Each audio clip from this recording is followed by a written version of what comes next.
I helped my boyfriend get promoted. Then he slept with my boss. What would you do if the person you trusted the most, the one you laughed with after work, shared late-night ramen with, planned vacations with, was actually using you to get ahead, while sneaking around with your boss behind your back? Sounds like a plot straight out of a Netflix drama, right?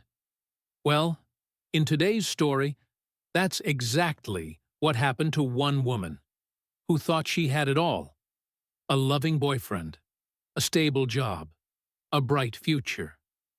But what she didn't realize was that the two people closest to her were secretly building a future together, right under her nose. We're talking betrayal in the workplace, power dynamics tangled with pillow talk, a boss who crossed the line, and a boyfriend who blurred every one of them.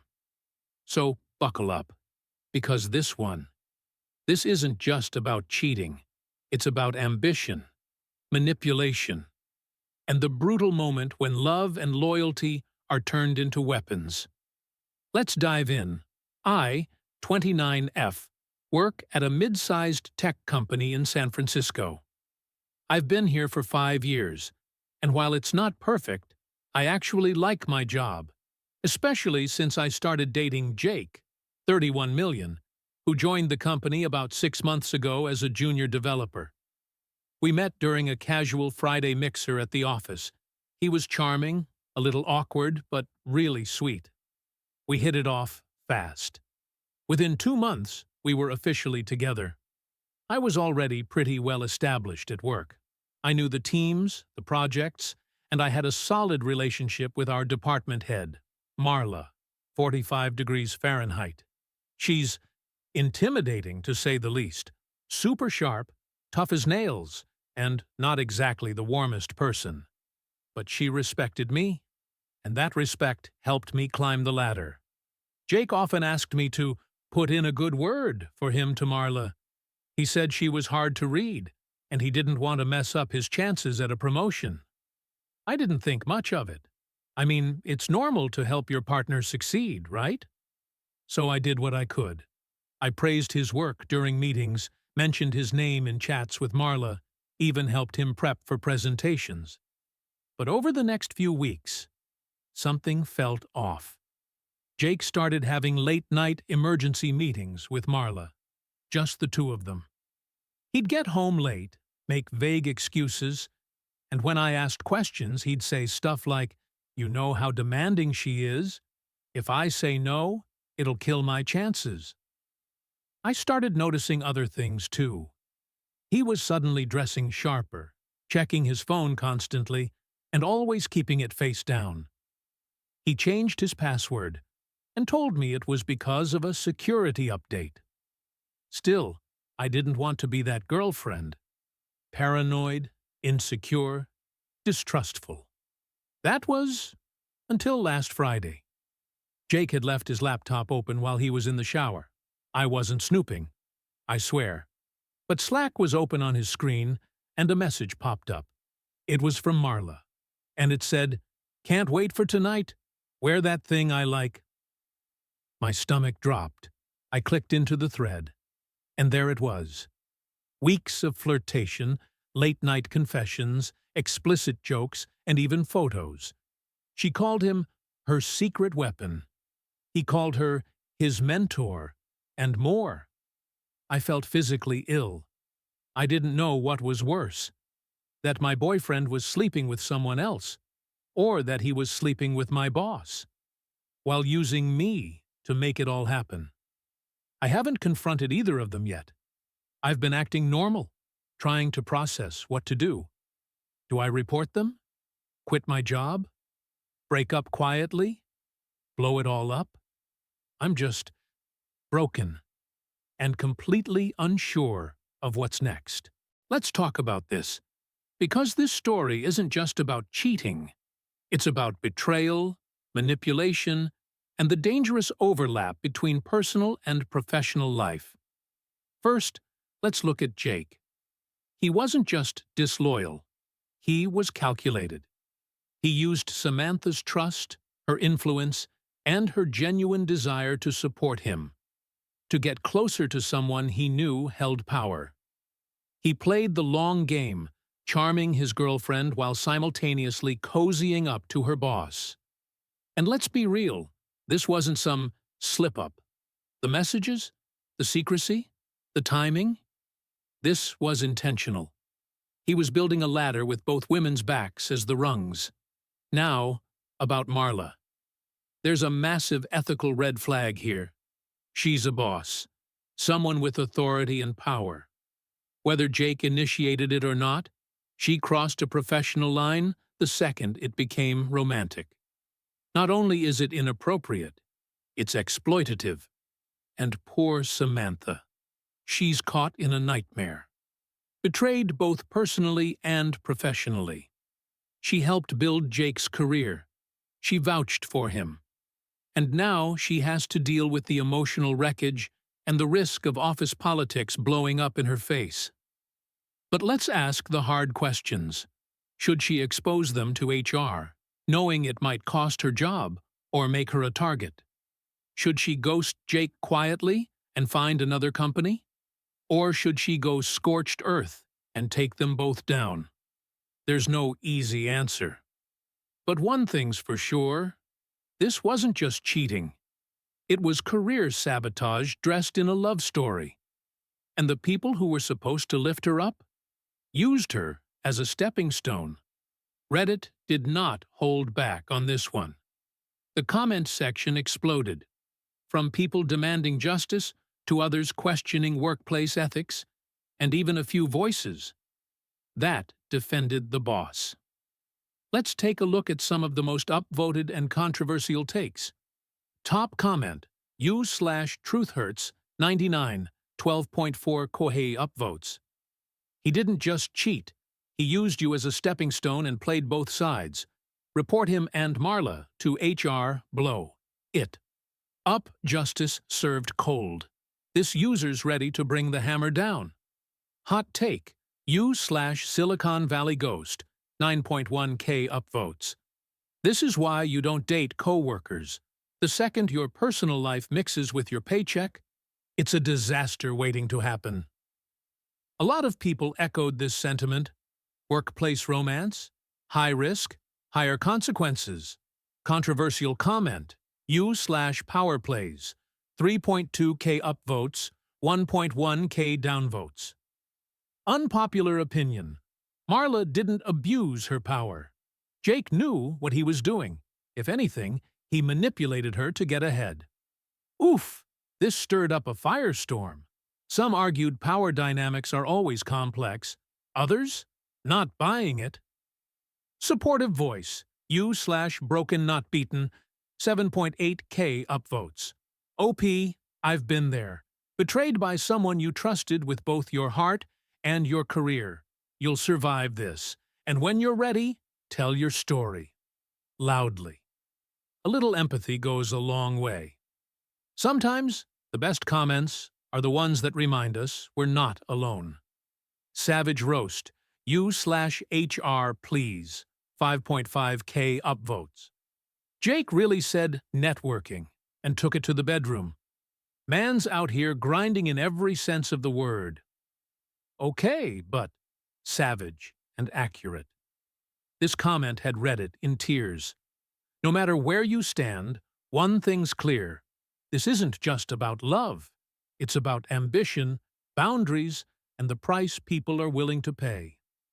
Even if it means stepping on the very people who helped them rise.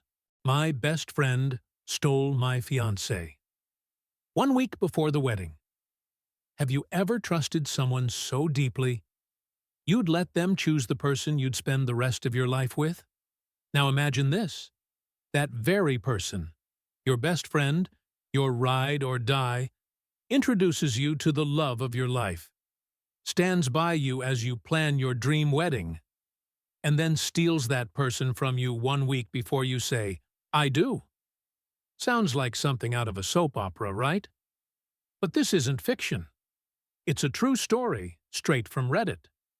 One filled with betrayal, heartbreak, and the brutal reality that sometimes the knives in your back come from the hands you held the closest. In today's story, we dive into a relationship triangle that started with friendship, led to love, and ended in complete emotional destruction. Was it a mistake? Was it manipulation? Or was it a betrayal long in the making? Let's get into it. Emily and Rachel had been inseparable since their freshman year of college. They were the kind of friends who finished each other's sentences, who stayed up all night sharing dreams, and who promised they'd always have each other's backs, no matter what. When Rachel introduced Emily to Nathan, it felt like another sign that their bond was fate. Nathan was charming, respectful, and instantly clicked with Emily. It didn't take long before they became a couple. And Rachel? She was thrilled. She even joked, "If I can't find love, at least I helped you find yours." 3 years later, Nathan proposed. Rachel cried happy tears. She offered to be the maid of honor before Emily even asked. They dove into planning. Rachel helped choose the dress, venue, even picked out flowers. Emily felt grateful to have not just a fiancé she adored, but a best friend who stood beside her every step of the way. But then, the little things started happening. Texts between Rachel and Nathan that weren't shared in the group chat. Inside jokes that didn't involve Emily. Lunches to talk about wedding plans that somehow didn't need the bride. Emily brushed it off. It was probably stress, right? Until one night, while looking for a playlist on Nathan's laptop, she saw a message. Nathan, I wish I met you first. Rachel, maybe you still can. Everything stopped. Heart racing, Emily confronted them. Nathan didn't even try to deny it. He admitted they had kissed, said he was confused, said maybe. He wasn't ready to marry Emily? And Rachel? She stood there, eyes dry, face cold. I never meant to hurt you, she said, but maybe this was meant to happen. 1 week before the wedding, Emily called it off. The dress went back in the bag. The invitations became trash. And the person she once called family was gone without a trace. Let's break this down. Emily's story isn't just about heartbreak. It's about betrayal, on 2 levels. First, Nathan. He was her fiancé. He made a promise, got down on one knee, and told her she was the one. If he had doubts, if he was feeling tempted, there were a million ways to handle that before kissing her best friend. Instead, he chose the most cowardly option, hiding it until he got caught. But let's talk about Rachel, because this is where the betrayal cuts the deepest. Rachel wasn't just a bridesmaid. She was the one who introduced Nathan. She was supposed to be the emotional backbone, the support system. Instead, she played both sides. And what's worse, she didn't even seem remorseful. I never meant to hurt you, she said, but her actions screamed otherwise. The secret texts, the private lunches, the timing just 1 week before the wedding? That wasn't an accident. That was calculated? This raises a painful question. Was Rachel ever a real friend? Or was she competing with Emily all along? Sometimes betrayal doesn't come from enemies. It comes from the people who clap the loudest when you win. In this case, Rachel didn't just steal Emily's fiancé, she stole her peace of mind, her trust, and possibly her ability to believe in friendship again. But now, let's see how Reddit reacted. Because trust me, the comment section had a lot to say. You know it wouldn't be a Reddit story without opinions. And trust me, this one lit the comments section on fire. Let's dive into what the internet had to say. Top comment, 18.2K likes. She didn't fall in love by accident. She saw something good and decided she deserved it more. That's not love, it's entitlement. Oof, that one hits hard. But let's be real, Rachel's behavior wasn't just messy, it was intentional. Hot take, 7.9K likes. Nathan is just as guilty. Everyone's dragging Rachel, but he was the one getting married. If he kissed someone else, the wedding shouldn't have even been a question. Fair point.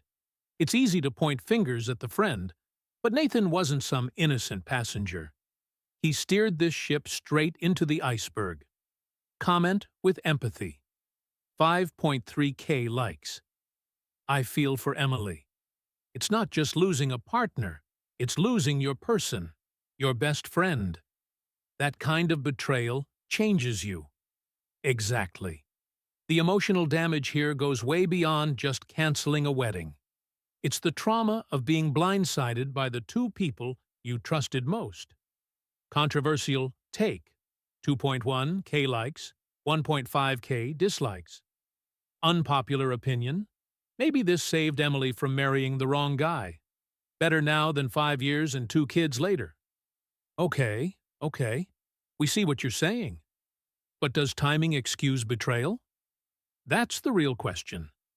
Petty comment, 3.4K likes. Rachel better hope karma isn't as punctual as she was for those wedding planning lunches. And that's what we call a Reddit roast. Hot, spicy, and served cold. Just like betrayal. So, what do you think? Was Rachel ever a real friend? Was Nathan just weak? Or did both of them know exactly what they were doing? Let me know your thoughts in the comments. And if you've ever had to cut off a fake friend, drop that story below. Because we all know, sometimes the real drama isn't in the movies. It's in real life. And it's messy. My ex crashed my wedding with a microphone? Reddit love drama. Imagine standing at the altar, your heart racing, not from nerves, but from pure joy. The ocean breeze is soft, your loved ones are smiling, and the person you're about to marry is looking at you like you're the entire universe. It's perfect. Until your ex crashes the wedding. In a tux, with a microphone, and a declaration of love. Yeah, this isn't a movie. This is real life. And today's story?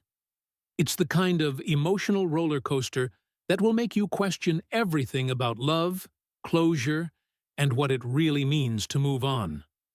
Our main character thought she had left her past behind, locked away in the rearview mirror with no intention of ever turning back. But some people just don't get the message. So grab your headphones, settle in, and get ready for a tale of heartbreak, second chances, and the ultimate, you ruined your own life, not mine, moment. This is one wedding no one would ever forget. And it all started with a message meant for someone else. Olivia, 27, had finally found peace.